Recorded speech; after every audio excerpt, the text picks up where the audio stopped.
जंगल के एक पुराने और सूखे पेड़ पर रानो चिड़िया का छोटा सा घोंसला था। आज जंगल में बहुत ठंड थी। रानो का बेटा कुकू, जो कई दिनों से बीमार था, ठंड से कांप रहा था। ओह मेरे प्यारे बेटे कुकू, हिम्मत मत हारना, मेरी आवाज़ सुनो और देखो, मैंने तुम्हें अपने इन पंखों की गर्मी से ढक लिया है।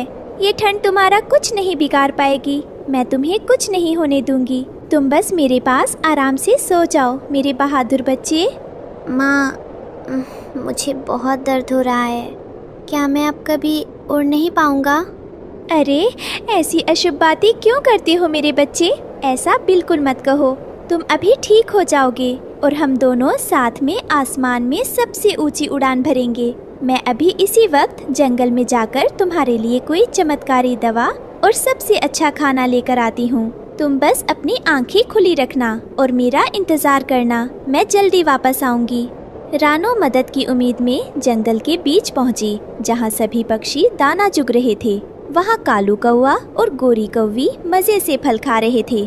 कालू भैया, गोरी दीदी, मुझे आपकी थोड़ी सी मदद चाहिए। क्या आपके पास थोड़ा सा शहद है? मेरे कुकू की खांसी बहुत बढ़ गई है। उसे सांस लेने में भी बहुत मुश्किल हो रही है। उसका छोटा सा सीना दुख रहा है। अगर आप थोड़ा सा शहद दे दे तो शायद उसकी सांस का दर्द कम हो जाए, प्लीज।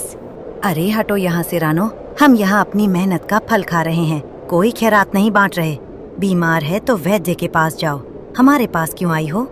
हाँ, और वैसे भी गरीब का बेटा तो दुख सहने के लिए ही पैदा होता है। जाओ यहाँ से, हमारा समय बर्बाद मत करो। बेचारी रानो, पर मैं क्या करूं? कालू से पंगा कौन ले? हार कर रानो जंगल के सबसे ज्ञानी उल्लू दादा के पास पहुंची। उल्लू दादा अपनी पोथियां पढ़ रहे थे।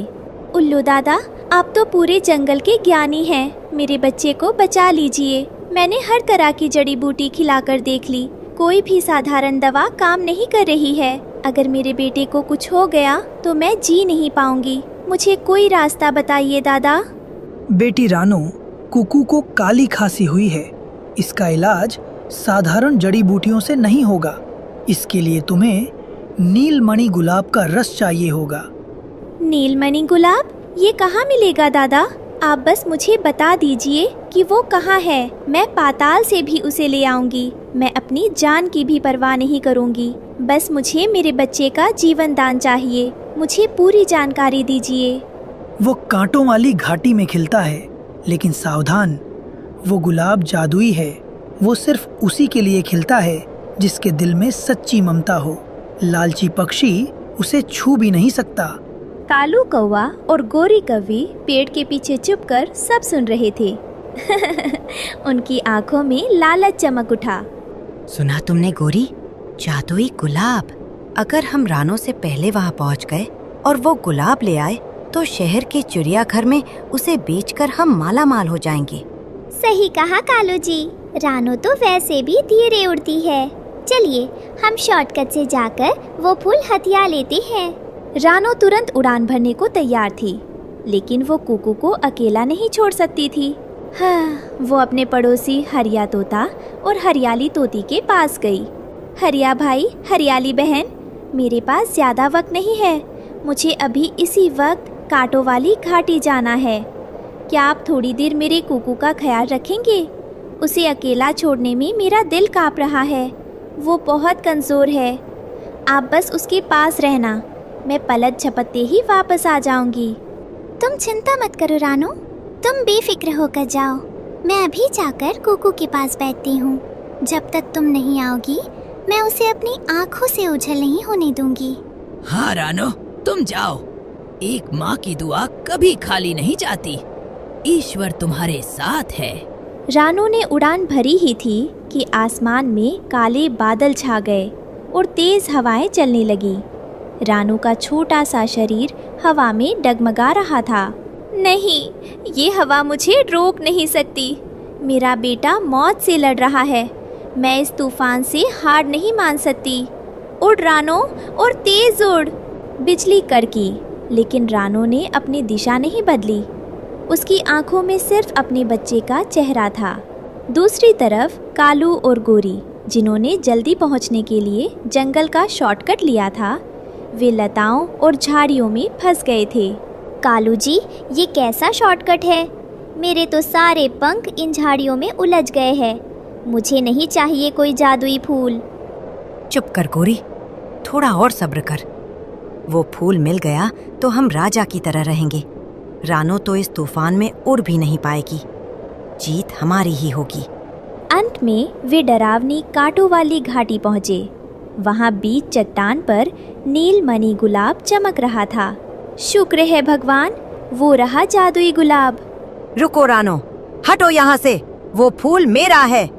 कालू ने रानो को धक्का दिया और झपट कर फूल की ओर बढ़ा। लालच में कालू ने जैसे ही फूल को छुआ, उसमें से बड़े कांटे निकले और उसे चुभ गए। मचाओ, ये फूल तो शापित है। गोरी, दूर रहो। देखते ही देखते वो नीला गुलाब काला पड़कर मुरझा गया। भागो कालू जी, यहाँ से जान बचाकर भागो। कालू के भागते ही रानो उस मुरझाए फूल के पास गई। उसकी आंखों में डर नहीं, सिर्फ ममता थी। हे जादुई फूल, मुझे कुछ नहीं चाहिए, बस मेरे बच्चे को जीवन दान दे दो, भले ही बदले में मेरे प्राण ले लो। रानो का आंसू गिरते ही वो काला गुलाब चमक उठा और फिर से खिल गया। उसमें से दवा की एक सुनहरी बूंद टपकी। रानो ने वो बूंद पत्ते में ली और साफ आसमान में घर की ओर तेजी से उड़ चली। अरे देखो, रानो के चेहरे पर कैसी जादुई चमक है, जैसे कोई फरिश्ता हो। रानो बिना रुके हवा से बातें करती हुई सीधे अपने घोंसले की ओर बढ़ी। रानो घोंसले में पहुंची और उसने वो जादुई बूंद कूकू के मुंह में डाल दी। हरियाली तोती और हरिया तोता पास ही खड़े थे। कुछ ही पलों में कूकू ने आंखें खोली और उठकर बैठ गया। माँ, मुझे अब ठंड नहीं लग रही, मुझे बहुत भूख लगी है। मेरे लाल, तुम ठीक हो गए। टुन्नू, देखो ना, हमारी फसल कितनी अच्छी हो रही है। बस कुछ दिनों में पानी पूरी पककर तैयार हो जाएगी। सच में रानो चिड़िया, तुमने जो जादुई बीज लाए थे उनका तो कमाल ही हो गया। अब देखो, हमारी मेहनत रंग ला रही है। हाँ, लेकिन हमें सतर्क रहना होगा। कालू मामा की हमारी फसल पर नजर ना पड़ जाए, वो बहुत चालाक है। तभी हवा में कांव कांव की आवाज गूंजती है। पास के पेड़ पर बैठा कालू मामा दोनों की बातें सुन रहा था। उसके लालच भरी आंखें चमक रही थीं। तो ये बात है, जादुई बीज से ये खेत लहलहा रहे हैं। ये बीज मुझे मिल जाए तो मैं गांव का सबसे अमीर पक्षी बन जाऊंगा। अब ये बीज तो मैं लेकर ही रहूंगा। रात का समय था। रानो चिड़िया और टुन्नू चिड़ा अपने घोंसले में सो रहे थे। कालू मामा अपनी योजना बना रहा था। जैसे ही कालू मामा खेत के पास पहुंचता है, गुल्लू कबूतर की नजर उस पर पड़ जाती है। गुल्लू रात भर खेत की रखवाली कर रहा था। अरे कौन है वहाँ? भाग जा। गुल्लू भाई, ये मैं हूँ कालू मामा। तुम तो रानो चिड़िया के बहुत करीब हो। जरा पता लगाओ ना कि ये जादुई बीज कहाँ रखे हैं उसने छिपाकर। कालू मामा, मुझे पता है तुम कितने लालची हो। मैं अपनी दोस्ती नहीं बेचूंगा तुम्हारी बातों में आकर। अच्छा, चल हट जा गुल्लू, ये फसल अब हमारी है। वो सीटी बजाता है, तभी और कौवे साथी वहाँ आ धमकते हैं और गुल्लू कबूतर पर हमला कर देते हैं। गुल्लू कबूतर अकेला लड़ रहा था, लेकिन तभी टुन्नू चिड़ा जाग जाता है और वो घोंसले से बाहर आते हुए कहता है, गुल्लू, मैं आ रहा हूँ, घबराओ मत। टुन्नू चिड़ा अपनी तेज चोंच से कालू के साथियों पर हमला करता है। कालू मामा और उसके साथी भाग जाते हैं, लेकिन कालू मन ही मन बदला लेने की कसम खाता है। इस बार तो तुम बच गए टुन्नू, लेकिन अगली बार मैं तुम्हें हरा दूंगा। अगले दिन रानो चिड़िया और टुन्नू चिड़ा अपने दोस्त मिट्ठू तोते से मिलने जाते हैं। मिट्ठू भाई, हमें डर है कि कालू मामा हमारे जादुई बीज चुराने की कोशिश करेगा, कुछ उपाय बताओ। मिट्ठू तोता